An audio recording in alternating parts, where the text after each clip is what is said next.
உங்கள் சத்யாவில் இப்பொழுது ஆடி அதிரடி தள்ளுபடி. அனைத்து மெகா டிவி நேயர்களுக்கு அன்பான வணக்கம். இது யோகேஸ்வர் காய்கறி வைத்திய முறை பற்றிய காய்கறி வைத்திய குறிப்புகள். இன்றைக்கி நம்ம பார்க்கக்கூடிய தலைப்பு என்ன, நரம்பிழை தடிப்பு நோய், மல்டிபிள் ஸ்கெலரோசிஸ் அப்படிங்கிற விஷயத்தை பார்க்க போகிறோம். நம்ம உடம்பில் எப்படிலாம் உறுப்புகள் வேலை செய்யாமல் இருப்பதற்குண்டான தடிப்புகள் என்ன இருக்குது, அதனுடைய நோயாக என்னென்ன லிஸ்ட் இருக்குங்கிற பட்டியலை பார்த்துட்டே வர்றோம். அதாவது பேர் என்னென்னா திசு தடிப்பு நோய், ஸ்கெலிரோசிஸுங்கிற தலைப்பில் பார்த்துட்டு வரோம். இது வரைக்கும் பல தலைப்புகள் பார்த்தாச்சு. ஸோ இப்போ பார்த்துட்டு இருக்கக்கூடிய தலைப்பு நரம்பு சார்ந்ததாக இருக்குது. அப்போது இதில் என்னென்ன மாதிரி அறிகுறிகள் வரும், அதற்கு தீர்வு என்ன, ஏன் அந்த மாதிரிலாம் வருது அப்படிங்கிறத தெளிவாக இந்த பகுதியில் நம்ம பார்த்துருவோம். ஸோ நரம்பு இழை தடிப்பு, அதாவது இங்கே நரம்புகள் ஏற்படக்கூடிய ஒரு காயமோ அல்லது அந்த நரம்பு சுற்றி இருக்கக்கூடிய அந்த காப்புரைன்னு சொல்லுவாங்க. அதாவது நரம்பு அணு, அந்த நரம்பு அணுக்கு மேலே ஒரு பாதுகாப்பாக இருக்கக்கூடிய காப்புரை, அந்த ஒரு நரம்பு உரை என்ன ஆகுதுன்னா சில சமயம் அதில் ஒரு பாதிப்பு ஏற்படும். நரம்பிழை உரை அழிவு அப்படின்ற டிமைஸ் அந்த ஒரு பாதிப்பு. இது எங்கே வரும், மூளையிலையும் வரும், முதுகு தண்டு வடத்துலேயும் வரும். இந்த ஒரு டேமேஜ், இந்த ஒரு பாதிப்பு நம்ம உடம்பில் இருக்கக்கூடிய சமிங்கை, நரம்புடைய வேலையே ஒரு சமிங்கையை கடத்துவது, ஒரு தகவலை சொல்வது அல்லது ஒரு சமிங்கையை கடத்துவது, சிக்னல்ஸ் டிரான்ஸ்மிஷன். இது சரியான முறையில் கடத்தப்படாமல் போகலாம் அல்லது விட்டு விட்டு நடக்கலாம். ஆக மொத்தம் ஒரு நல்ல விதமான ஒரு கோஆர்டினேஷன், ஒத்துழைப்பு இருக்காது. அப்போ அந்த நரம்புக்கு எந்த மாதிரி ஒரு பாதிப்பு ஏற்படலாம் அப்படிங்கிறது அறிகுறிகளாகவும் இப்போ நம்ம பார்க்கலாம். என்ன மாதிரி அறிகுறிகள் அப்படின்னா, முதல்ல நரம்புகள் சார்ந்த, மூளை நரம்புகள் சார்ந்த அந்த ஒரு விஷயம் தசைகளோட, அடுத்தது கண்களோட, அப்புறம் வாய், அப்புறம் புதுவை தசைகளோட, அப்புறம் சிறுநீர் மற்றும் மலம். இந்த மாதிரி 6 விதமான பகுதிகளில் அதனுடைய நோய் அறிகுறிகள் என்னென்னவாக இருக்கும். முதல் அறிகுறி என்ன அப்படின்னா மனம் சார்ந்ததாக இருக்கிறது. அதாவது சோர்வு, கடுமையான சோர்வு. எதுக்கு சோர்வு வருதுன்னு தெரியாது, அதிகப்படியாகவே சோர்வாக தான் நம்ம ஃபீல் பண்ணுறோம். உணர்றதே சோர்வாக தான் இருக்குது. பெருசாக எதுவும் செய்ய முடியல, செய்யணும்னு நினைக்கிறோம், ஆனால் செய்கிறதுக்கு உடம்பு ஒத்துழைக்கலை. அப்போது இங்கே என்ன நடக்குது அப்படின்னா, அந்த நரம்புகள் மந்தத்தன்மையாகவும் அது ரொம்ப இறுகியும் இருக்குது. அதோடைய செயல்பாடுகள் ஸ்தம்பித்து போனதுனால செய்கிறதுக்கு உண்டான உத்வேகமே வர்றதில்லை. இது ஒன்று. ரெண்டாவது அறிதல் அப்படி புரிதல், அறிதல் அப்படிங்கிறது 5 வகை இருக்குது. என்ன மாதிரி அறிதல்னால், ஒன்று தொட்டு பார்க்குறது, இந்த தொட்டு பார்க்கக்கூடிய உணர்வு அறிதல், அது ஒன்று. ரெண்டாவது யாரையாவது பார்க்குறோம், அடையாளம், இந்த பார்த்தா இவங்க அப்படின்ற அடையாளத்தை புரிந்து கொள்ளக்கூடிய அது ஒரு அறிதல். அப்புறம் இப்போ நம்ம ஏதாவது ஒன்று கொடுத்தா இப்படி தூக்கி பார்க்குறோம், அந்த எடை, அதை உணர முடியுது, இந்த இதுக்கு இவ்வளோ எடை, அது ஒரு அறிதல். அப்புறம் ஆராய்ச்சி, ஒரு 10 விஷயத்தை வச்சு நாமளாக ஒரு விஷயத்தை எப்படி இருக்குன்னு யோசிக்கிறது, ஆராய்ச்சி பண்ணக்கூடிய தன்மை. இன்னொன்று பகுத்து பார்த்தல். ஒரு விஷயம் இருக்குது, இந்த ஒரு விஷயத்தில் எது சரி எது தப்பு, எது நமக்கு வேணும் எது நமக்கு வேணாம், இப்படி பகுத்து பார்த்து புரிந்து கொள்வது. இது எல்லாமே சேர்ந்து அறிதல் அப்படின்ற ஒரு இதை நம்ம புரிஞ்சுக்கலாம். இந்த அறிதல் கெட்டு போகும். அப்போ கெட்டு போச்சுன்னா என்ன ஆகும், ஒரு விஷயத்தை தொட்டு பார்த்தா சரியாக உணர்ச்சி புரிதல் வராது, அறிதல் வராது, அடையாளம் தெரியாத ஒரு தன்மை இருக்கலாம், என்ன நம்ம பிடிச்சிருக்கிறோம் அதனுடைய பலம் தெரியாதது இருக்கலாம், நமக்கு ஆராய்ச்சி பண்ணக்கூடிய தன்மை குறைவாக இருக்கலாம். அடுத்து பகுத்து பார்க்கறது சரியாக செய்யாமல் இருக்கலாம். இதெல்லாமே மனம் சார்ந்த நோய் அறிகுறிகள். இது ஒன்று. அடுத்த மன அழுத்தம். எப்போ பார்த்தாலும் மனசு ரொம்ப பாரமாக, மன அழுத்தம், இன்னும் அதை பண்ணு இதை பண்ணு, எதை பண்ணல, அது செய்யலை, இவங்க செய்யலை, அவங்க செய்யலை அப்படின்னு எப்பயுமே ஒரு மன அழுத்தம், ஸ்ட்ரெஸ்லேயே இருக்கிறது. இன்னொன்று கவலைனா எனக்கு இது கிடைக்கல, அது கிடைக்கல, கிடச்சிருந்தாலும் அது சந்தோஷமாக இல்லை, இப்படி ஒரு கவலை.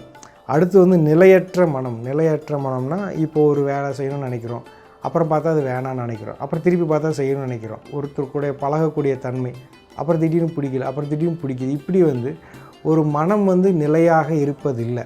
நிலையற்ற மனம், சந்தர்ப்பவாத மனமாக மாறிப்போச்சு. அதுக்கு என்ன தோணுதோ அதுக்கு தகுந்த மாதிரி அது புரிஞ்சுக்குது. இது எல்லாமே வந்து அறிகுறிகள் தான். இது எல்லாம் கூட நரம்பினுடைய தடிப்புத்தன்மையினால் வரலாம் அப்படின்னு தான் நம்ம பார்க்குறோம். ஸோ இது வந்து உடல் பாதிக்கப்பட்டு உடலினுடைய பாதிப்புனால், நரம்புகள் பாதிப்புனால் இப்படி எண்ணங்கள் இப்படியெல்லாம் வந்து சீர்கேடு அடையலாம். அதாவது அன்னம் எப்படியே அப்படி தான் எண்ணம்னு சொல்கிறாங்க. அப்போ இப்படியெல்லாம் யோசிக்கிறோன்னா அந்த மாதிரிலாம் எதையாவது சாப்பிட்டா இப்படிலாம் யோசனை வரும் அப்படின்னு புரிஞ்சிக்கலாம். அல்லது இப்படிலாம் யோசித்தா உடம்பு இப்படி கெட்டு போகும் அப்படின்னு சொல்லலாம். ஆனாலும் நான் அப்படிலாம் எதுவும் யோசிக்கலை அப்படிங்கிறப்போ, அப்போ சாப்பாடுற உணவில் ஏதோ ஒரு குற்றம் இருந்து அந்த குற்றத்தின் காரணமாக இப்படி நமக்கு தப்பாக யோசனை வருது. இன்னொன்று வந்து கண்களில் வந்து 3 விதமான நோய் அறிகுறிகள் தெரியும். ஒன்று வந்து கண்கள் வந்து ஆடுகண், அந்த ஆடிக்கிட்டே இருக்குது, நிஸ்டாக்மஸ்ன்னு சொல்லுவாங்க. பார்வை நரம்பு அலர்ஜி, மங்கலான பார்வை, ஆப்டிக் நியூரிட்டிஸ், அந்த ஒரு பாதிப்பு இருக்கும். அடுத்தது வந்து இரட்டை பார்வை, டபுள் விஷன். இதெல்லாம் வந்து கண்களில் தெளிப்படக்கூடிய நோய் அறிகுறிகள். நரம்புகள் அப்படிங்கிறப்ப கண்ணுக்குள்ளாரி நரம்பு இருக்குது, காது எல்லாத்துலேயும் நரம்பு இருக்குது. அந்த கண்ணுக்குண்டான நரம்புகளில் இப்படிலாம் வந்து பாதிப்பு நோய் அறிகுறிகளை காட்டலாம். வாய் அப்படிங்கிறப்ப பேச்சு திறன் வந்து சரியாக ஒரு சிறப்பாக இல்லை, அது குளறுது, பேச்சு குளறுது அப்படிங்கிறது பேசுவதில் சிரமம்னு கூட சொல்லலாம். அதாவது இது வந்து டிஸ்ஆர்த்ரியான்னு சொல்கிறாங்க. அப்புறம் விழுங்குறதுல சிரமம், சாப்பிட்டா அது விழுங்குறதுல ஒரு சிரமம், அது டிஸ்ஃபேஜியான்னு சொல்கிறாங்க. அப்போ இதெல்லாம் கூட வந்து என்ன அப்படின்னா நரம்பு சார்ந்த ஒரு கோளாறு தான். நரம்பு தடிப்பு நோய், நரம்பிழை தடிப்பு நோய், அதில் தான் நம்ம இது வருது. இப்போது வந்து இன்னொன்று பாருங்கள், உடம்புல இருக்கக்கூடிய உணர்வுகள்னால் நம்ம அறிவுன்னு முன்னே சொல்லியிருந்தோம். இப்போ வந்து உணர்வுகள்னால் ஏதாவது தொட்டும் பொழுது ஏற்படக்கூடிய விஷயத்த அந்த அறிவில் வந்து ஒரு முதல் வகை சொன்னோம். அதேவே வந்து தொட்டால் ரொம்ப ஓவராக அதி உணர்வு, அப்புறம் பார்த்தா அது வந்து உணர்வு கம்மியாக குன்றிய உணர்வு. ஸோ இது ரெண்டு ஒன்றா மிகைப்படுத்திய உணர்வாக இருக்கும், அல்லது உணர்ச்சி வந்து ரொம்ப குறைவாக இருக்கும். இந்த 2 தன்மையிலையும் இருக்கலாம், இல்லை அது மாறி மாறி வரலாம், இல்லை ஒன்று இருக்கலாம். இதெல்லாம் கூட நரம்பு சார்ந்த ஒரு பாதிப்பு தான். அடுத்ததாக வந்து சிறுநீர் சம்மந்தப்பட்ட, சிறுநீர் வந்து உடனே போகணும், அடக்க முடியல, அப்படி ஒரு பாதிப்பு. அடுத்து சிறுநீர் அடிக்கடி போயிட்டே இருக்கிறது, சும்மா போயிட்டே இருக்கிறது. அப்புறம் சிறுநீர் இப்போ தான் போயிட்டு வந்தோம், ஆனாலும் இன்னமும் போகணுன்ற மாதிரியே மறுபடியும் தோணுது. அப்படின்னா என்ன அர்த்தம்னா அது கொஞ்சம் உடம்புல தங்கி இருச்சு, சிறுநீர் தேக்கம் பெற்றுச்சு. சிறுநீர் முழுசாக போகாமல் அப்புறம் கொஞ்சம் அப்படியே இருக்குது, யூரினரி ரிட்டென்ஷன் சொல்லுவாங்க, இன்கான்டினன்ஸ் இருக்குது. இது எல்லாமே வந்து நரம்புகள் சார்ந்த ஒரு பாதிப்பாக இந்த தலைப்பில் நம்ம பார்த்துட்ருக்குறோம். அடுத்து வந்து மலம் அதே மாதிரி அடக்க முடியாத நிலை. மோஷன் போனால் அதை அடக்கிறதுக்கு கண்ட்ரோல் ஆக மாட்டேங்குது. வயிற்றுப்போக்கு அல்லது மலச்சிக்கல், இப்படி மாறி ஒரு நிலையாக இருக்காது. இன்னதுதான்னு சொல்ல முடியாது, இப்படி ஒரு நாள் இருக்கலாம், அப்படி ஒரு நாள் இருக்கலாம், மாறி இருக்கும். இது கூட நரம்பு சார்ந்த தடிப்பு நோய் அப்படின்னு சொல்கிறோம், அதாவது நரம்பிழை தடிப்பு நோய். இதில் பல விஷயங்கள் பார்த்துருக்கிறது வந்து மல்டிபிள் ஸ்கெலிரோசிஸ், இது வந்து நரம்பிழை தடிப்பு நோய். மல்டிபிள் ஸ்கெலிரோசிஸில் எவ்வளோ பெரிய முக்கியமான விஷயங்கள் நம்ம தெரிஞ்சிருக்கிறோம். இதற்கு ஒரு தீர்வு அப்படின்னு நம்ம பெருசாக வந்து இது வரைக்கும் மக்களுக்குள்ளார வந்து ஒரு நல்ல ஒரு தீர்வுங்கிறது இருக்குதுன்னு சொல்ல முடியாது. ஏதோ இருக்குதுன்னு நினச்சிக்கிறாங்க, ஆனால் அந்த மாதிரி எதுவும் யாருக்கும் பெருசாக தீர்வு கிடைக்கல. அதுக்கு ஒரு அருமையான தீர்வு இருக்குது, அது உங்களுக்கே தெரியும். நம்ம பொதுவாகவே வந்து காய்கறி வைத்தியத்தில் நரம்பு சார்ந்த விஷயத்துக்கு வந்து நம்ம வந்து கொத்தவரங்காய் கொடுப்போம். அப்போ அந்த கொத்தவரங்காயில் இருக்கக்கூடிய ஆற்றல் எப்பேற்பட்ட பழுதடைந்த நரம்புகளையும் சீர்படுத்தக்கூடிய தன்மை கொண்டது. ஒரு சிலர் பார்த்திங்க அப்படின்னா அவங்க முடியாமல் உடம்பு பாதிக்கப்பட்டு மருத்துவமனையில் இருக்கிறாங்க. அங்கே வந்து அவருக்கு போய் சேர்ந்ததுக்கு அப்புறமா அவருக்கு ஒரு பக்கவாதம் மாதிரி வந்து அதில் அவங்க வந்து வைத்தியம் பார்த்து ஒரு பக்கம் ரெடி பண்ணி இன்னொரு பக்கத்தில் வந்து கால் மட்டும் சரியாக, கை மட்டும் சரியாக வராமல் இருந்து அப்புறம் அவங்க வீட்டுக்கு வந்து ஒன்றுமே பண்ண முடியாமல் கொத்தவரங்காய் சாப்பிட்டு அப்புறம் அவங்க அப்பாவை கூப்பிட்டு நேரில் வந்து காட்டுறாரு. இதெல்லாம் நடந்த சம்பவம். அப்போது எப்பேற்பட்ட நிலை பாருங்கள், பல ஆயிரம் பல லட்சம் செலவு பண்ணி செய்ய வேண்டிய ஒரு வேலையை அந்த ஒரு மருந்துக்கு வந்து கொடுக்கக்கூடிய மதிப்பை இந்த ஒரு கொத்தவரங்காயே பண்ணிடுச்சு. அப்போ இதனால தான் வந்து இந்த கொத்தவரங்காயை வந்து இந்தியாவிலேருந்து அதிகமாக ஏற்றுமதி ஆகுது. எங்கே அப்படின்னா அமெரிக்கா ஏற்றுமதி ஆகுது. இந்தியாவிலேயே பாரதத்திலேயே அதிகமாக ஏற்றுமதி செய்யக்கூடிய விவசாய பொருளும் கொத்தவரங்காய் தான்.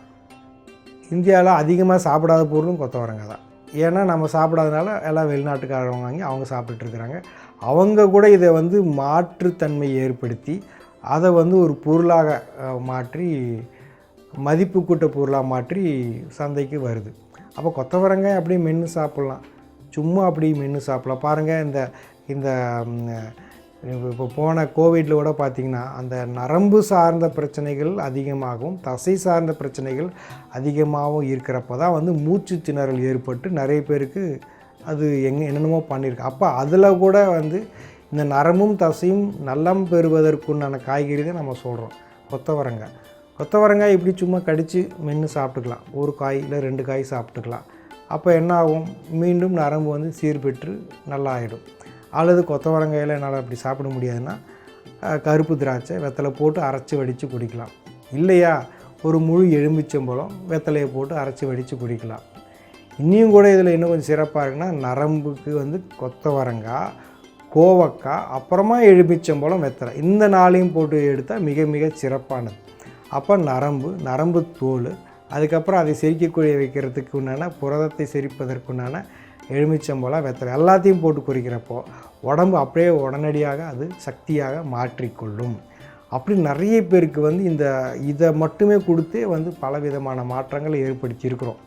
மல்டிபிள் ஸ்கெலிரோசிஸ், நரம்பிழை தடிப்பு நோய், இது வந்து ஒரு அசாதாரணமான ஒரு நோய். அவ்வளோ சுலபமாக இதை வந்து கையாள்வதற்கு ஆகாதுன்னு தான் சொல்லப்படுது. ஆனால் நம்ம அது சாதாரணமாக பண்ணிகிட்ருக்குறோம். நிறைய பேருக்கு நல்லா தான் ஆகிக்கிட்டு இருக்கு. ஸோ இப்போ இதில் வந்து இது அதிகப்படியாக இது வந்து பாதிப்பு போகாமல் இருப்பதற்கு நம்ம முன்னாடியே சொல்லியிருக்கிறோம். அதாவது நார்ச்சத்து குறைவான, அதாவது நார்ச்சத்தே இல்லாத உணவை வந்து சேர்த்தக்கூடாது.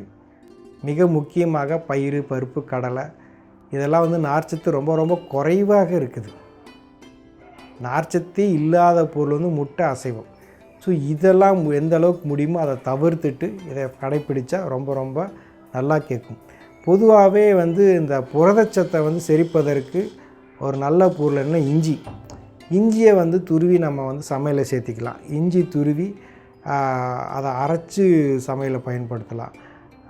இஞ்சியை டீ போட்டு குடிச்சிக்கிறாங்க, இஞ்சி சாறு எடுத்து குடிச்சிக்கிறாங்க, இஞ்சி சாறில் லெமன் கலந்து குடிச்சிக்கிறாங்க, இஞ்சியவே ஒரு திண்டு எடுத்து வாயில் வச்சு சாப்பிட்லாம். எந்த அளவுக்கு இஞ்சியை நம்ம பயன்படுத்துகிறோமோ நம்ம உடம்பினுடைய புரதத்தை சிரிக்கக்கூடிய ஆற்றல் வந்து அதிகரிக்கும். அப்போ நமக்கு ஒரு பெரிய பாதிப்பு வந்து இருக்காது. அதே மாதிரி மிளகு, அது வந்து உடம்புனுடைய மாவுச்சத்தை செரிப்பதற்குண்டான ஆற்றலை கொடுக்குது, அது ரொம்ப ரொம்ப சிறப்பு. திப்பிலின்னு எடுத்துட்டிங்கன்னா அது கொழுப்பை செரிக்கக்கூடிய ஆற்றலை கொடுக்குது. ஆக இஞ்சி, மிளகு, திப்பிலி, இது 3மே இந்த மாதிரி செரிமானம் சம்மந்தப்பட்டது எல்லாத்துக்கும் நல்ல தீர்வு. அப்போ எந்த ஒரு கழிவுகளும் எந்த ஒரு கெட்ட கொழுப்பும் அப்படி எதுவும் ஒரு பாதிப்பு நம்ம உடம்புல இருக்காது. இதே நம்ம மிளகாயை போட்டு சாப்பிட்றப்போ இப்போ நம்ம சொல்லிகிட்டு இருக்கக்கூடிய புரதமாக இருந்தாலும், மாவுச்சத்தாக இருந்தாலும், கொழுப்பு சத்தாக இருந்தாலும் சரியான முறையில் செரிக்க வைக்குமா அப்படின்னா ஆகாது. அதனால தான் அது வேணாம் அப்படின்னு விட்டு நம்ம பல பதிவுகளை சொல்லிகிட்ருக்குறோம். அதே மாதிரி வெங்காயம், அதுவும் ஒரு பெரிய பாதிப்பு ஏற்படுத்தும், ஒரு ஒவ்வாமையை ஏற்படுத்தும். உடம்புல இருக்கக்கூடிய மாவுச்சத்து, புரதச்சத்து இதெல்லாம் வந்து கெடுத்து வச்சிடும். அது ஒரு உடம்புல ஒவ்வாமை ஏற்படுத்தி ரத்தத்தையும் கெடுத்து வச்சிடும். இது எல்லாத்தையும் சீர்படுத்துறதுக்கு நம்ம மறுபடியும் வைத்தியம் பார்க்க வேண்டியதாக இருக்குது. இந்த மிளகாயும் வெங்காயம் தவிர்த்துட்டு மிளகு, இஞ்சி, திப்பிலி இதெல்லாம் போட்டு நம்ம சமையல் பண்ணுறப்போ தானாகவே இந்த நரம்பு சார்ந்த பிரச்சனைகளும் அந்த தடிப்பு சார்ந்த பிரச்சனைகளும் வரத்துக்கு வராமல் இருப்பதற்கு ஒரு சரியான ஒரு முறையாக இருக்கும். உங்கள் சத்யாவில் இப்பொழுது ஆடி அதிரடி தள்ளுபடி.